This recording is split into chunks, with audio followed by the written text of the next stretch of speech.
Welcome to this explainer. Today we're tackling a story that at first glance seems kinda simple, right? A king and a queen, well, they both died. The end. Actually, scratch that. It is not quite that simple. We are going to take you through one of the absolute most complex twist-and-turn journeys in human history, the French Revolution. It's a bloody, brilliant, and frankly terrifying saga that literally birthed the modern world.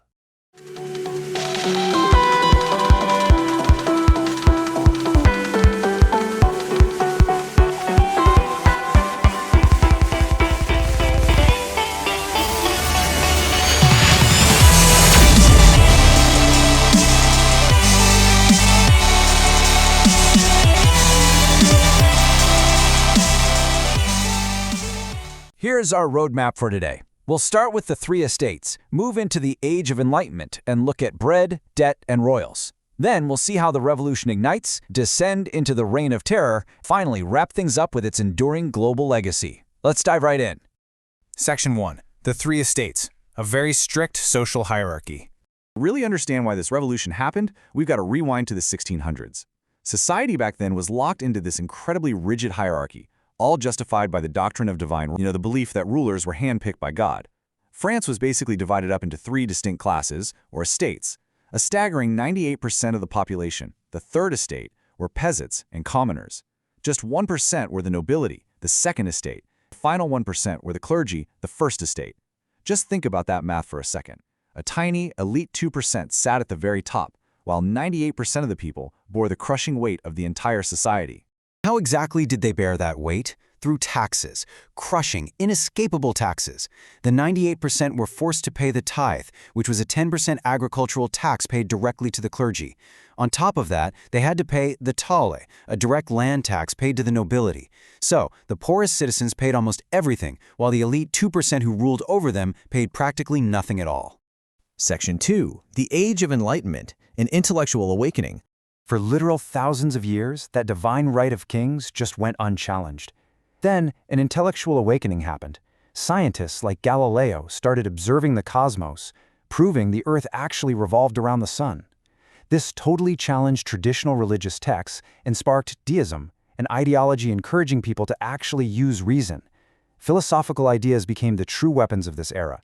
René Descartes, the father of modern philosophy, famously declared, "The reason for my existence is my ability to think for myself." He was essentially urging people to use their own brains, rather than just blindly accepting whatever the church or the king told them. You had guys pushing these ideas even further. Thinkers like John Locke argued that rulers actually need the consent of the people, which is the very seed of modern democracy. Jean-Jacques Rousseau brilliantly captured the growing frustration of the time, stating, "Though man is born free, but everywhere he is in chains." Rousseau hit the nail on the head regarding the urgent need for universal liberty and equality. The philosophical stage was officially set for some radical change. Section 3. Bread, Debt, and Royals. The Real-World Chaos. Now, philosophy is great, doesn't usually start a riot on its own. By the 1770s, under their new 20-year-old king, Louis XVI, France was facing a really harsh reality. 2 billion livres in debt. 2 billion. France was practically bankrupt from fighting the 7 Years' War, and, surprisingly enough, from funding America's independence. Why help America? Honestly, mostly just to spite their bitter rival, Britain. But that petty international revenge came at a crushing financial cost to the everyday French people. To try and fix this massive debt, King Louis's finance minister, Jacques Turgot, tried a free market experiment. He passed the Black Farm Laws, completely removing government oversight of grain. Well, you can probably guess what happened next. Merchants immediately hoarded the crops, artificially inflating the prices. Suddenly, peasants couldn't even afford bread to survive. This triggered mass starvation and led directly to the violent Flower War riots of 1775. Now juxtapose those starving peasants with the king's wife, Queen Marie Antoinette. While the country literally starved in the streets, she was ordering 300 custom outfits a year, developing exclusive perfumes, and famously wearing this towering hairstyle with an actual model boat built right into it. Throw in her scandalous love affairs, and the public's belief in her divine right was completely and utterly shattered. The people weren't just hungry anymore, they were absolutely infuriated. Section 4. The Revolution Ignites. Anger finally finds direction.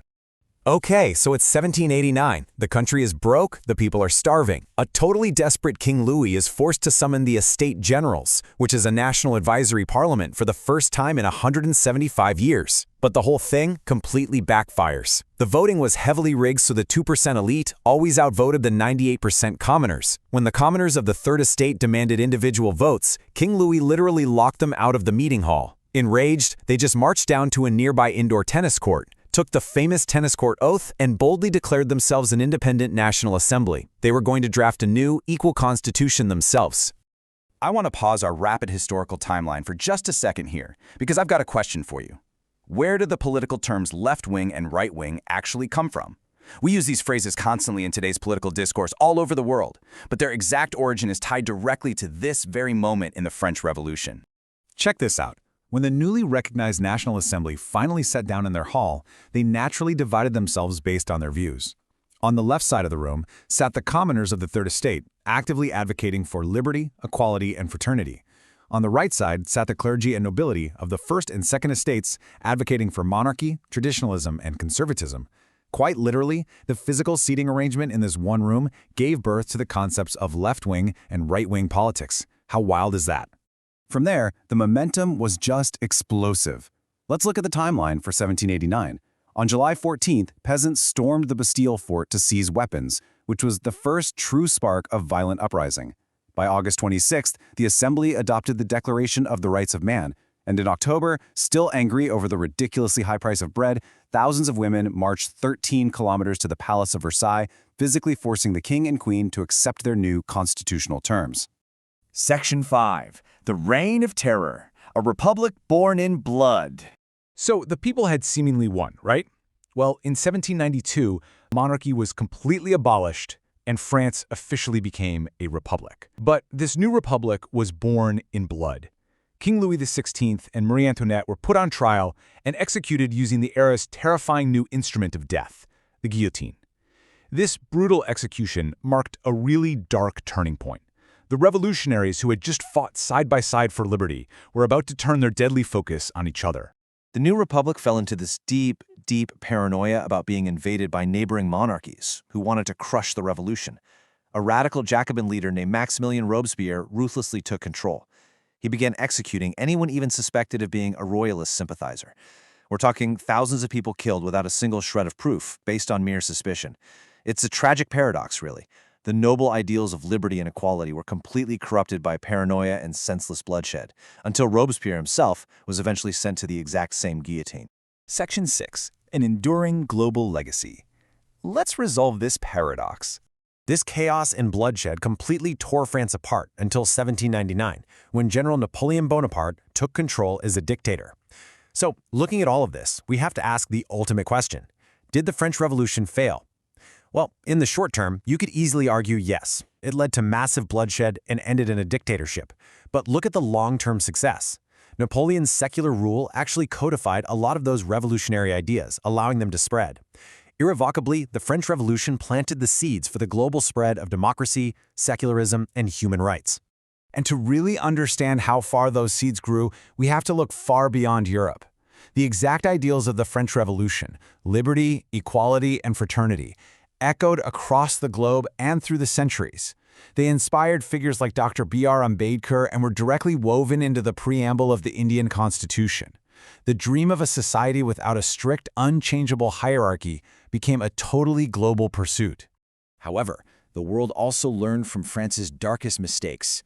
Mahatma Gandhi drew an absolutely crucial lesson from this history, stating, "Our aim is not only to get freedom, but also to get freedom in a peaceful, non-violent way." Leaders like Gandhi sought the exact same liberty the French fought for, but they actively worked to avoid the horrifying paranoia and bloodshed of the French model. And that brings us to the end of this incredibly complex explainer. The French Revolution shows us the immense power and the terrifying cost of overturning a society. So, here is my final question for you. We take our liberty for granted today, but how will history judge the ways we choose to fight for equality tomorrow? Think about that for a bit and remember the heavy lessons of the past. Thanks for joining me on this explainer, and I'll see you next time.